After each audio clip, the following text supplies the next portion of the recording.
धन्यवाद अध्यक्ष महोदय। आज हम इस विशेष चर्चा में भाग लेने के लिए खड़े हुए हैं और ये चर्चा इसलिए हो रही है क्योंकि हाल में ही जो युद्ध हुआ वो एक सूचना का युद्ध था।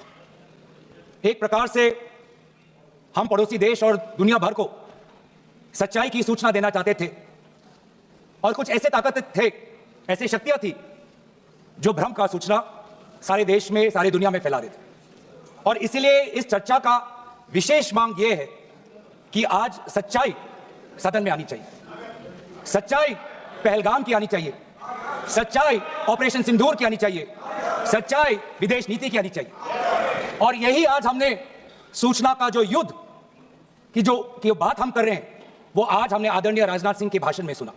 बहुत से सूचनाएं दी उन्होंने, बहुत से जानकारी दी, लेकिन रक्षा मंत्री होने के नाते यह नहीं कहा कि पहलगाम में दहशतगर्द कैसे आए, यह नहीं कहा कि बेसारन में जहां पर 1000 लोग जाते हैं, खुशियां मनाते हैं, कैसे 5 दहशतगर्द वहां पर जाकर 26 लोगों की गोलियों से छलनी करते हैं। यह बात, यह सूचना रक्षा मंत्री ने नहीं दी।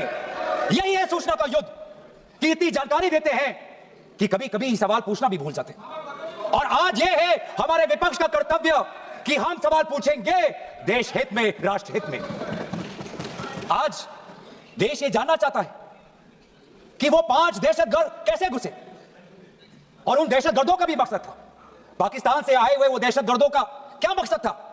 उनका मकसद था कि जम्मू कश्मीर की अर्थव्यवस्था को तबाह करना, विनाश करना।